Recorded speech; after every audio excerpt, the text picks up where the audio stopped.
Yo, Win Column fam, thanks for joining me again for another video. This time, what we're going to do is we're going to look at some Todd Gurley, man, because listen, for the Todd Gurley fantasy owners out there, they may be saying, can I rely on this guy?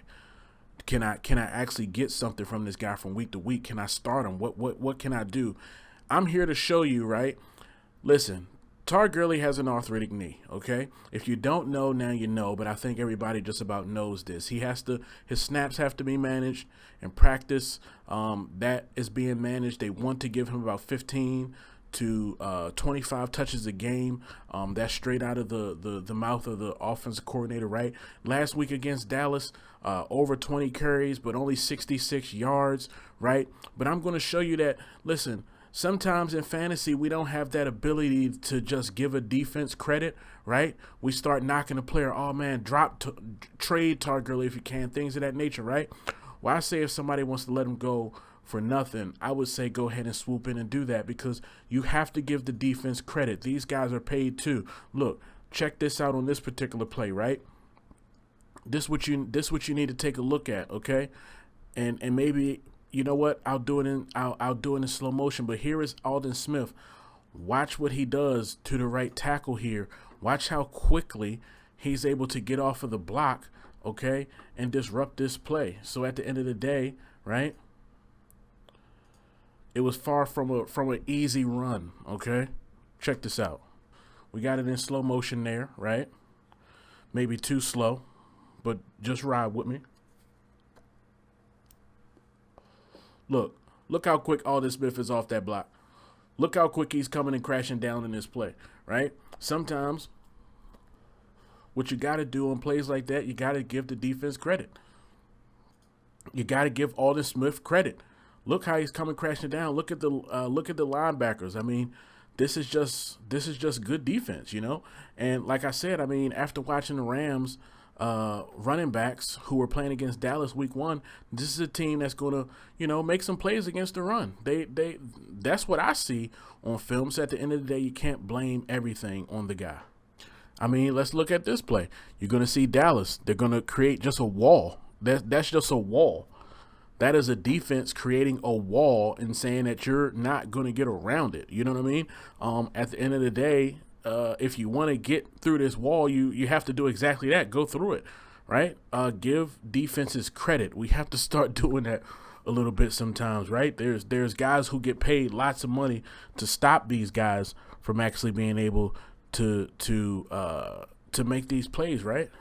I mean, so look here, against Dallas, I mean, there just wasn't a whole lot of room to run, okay?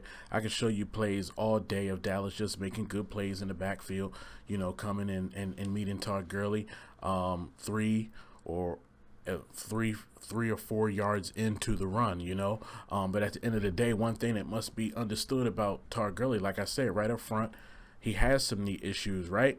But this boy is still a galloper. I mean, this is still a guy who is big. This is still a guy who is fast. And this is still a guy who can get going in one direction in a hurry. Look at that run. There's some ankles that get broken on this run. I mean, look at Todd Gurley's thighs back there in the backfield. I mean, this is still a thickly built big man. Look at defenders just falling all over themselves trying to get to this guy. That's a good tackle by number 37 because Todd Gurley was a galloping, okay? Here's Todd Gurley right here on a 5-yard gain, right? And you say, why are you showing me a 5-yard gain? It's because I want to show you the things that Todd Gurley is still capable of doing, the things that people say that he cannot do. So look, or people assume that he cannot do. Okay, but look, when we slow this down, look, watch this. We're going to get a foot in the ground, boom, and then an explosion, right? Get up the field, right? He got what was there, right? It's like, okay, if you tell me, no, Todd, I want you to spin off of 26, right?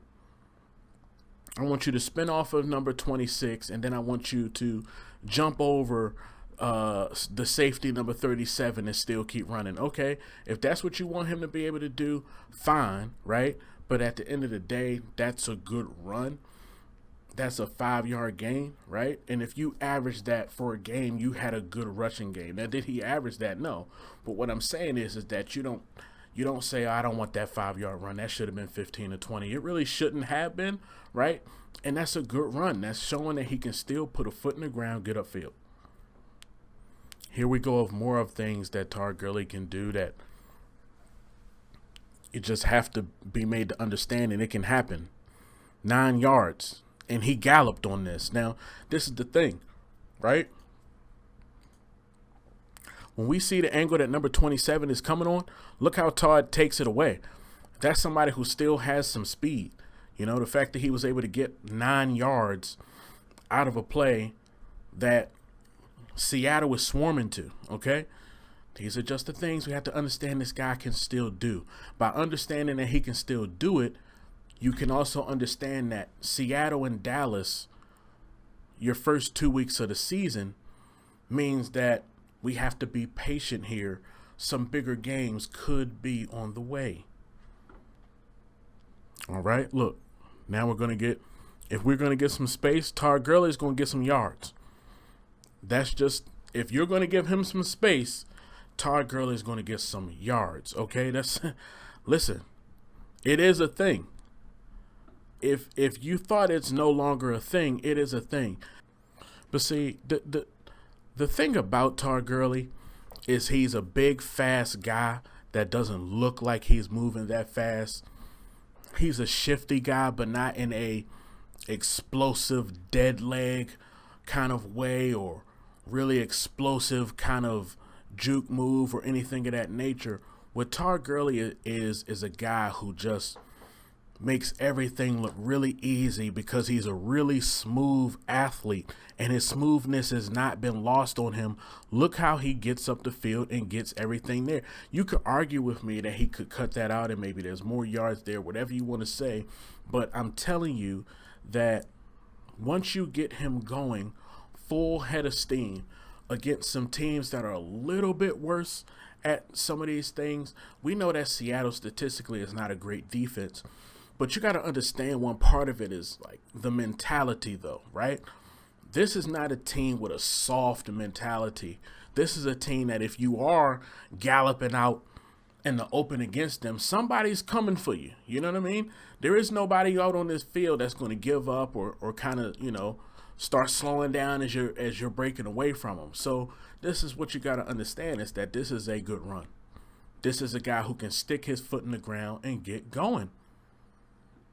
Okay, I really have it in my head that what you may need to do is play Todd Gurley mostly in home games on good matchups. Because if you say to me, okay, but you didn't show me any of that against Dallas, it is there, okay? And I will show it to you. What we're going to get here from Todd is a nice run on a nice 7-yard run against Dallas. Well blocked, gets a foot in the ground, gets upfield. It's there against Dallas as well, some of these plays, but I do kind of think that maybe with the kind of little knee issue, it'll be best to play Todd Gurley when he isn't traveling. Maybe that hurts the knee a little bit. So I would say if you're somebody that's panicking or wondering what's going on with this particular pick, you may have picked this guy somewhere between the 4th and 7th rounds. Maybe, yeah, that's high looking back on it, right?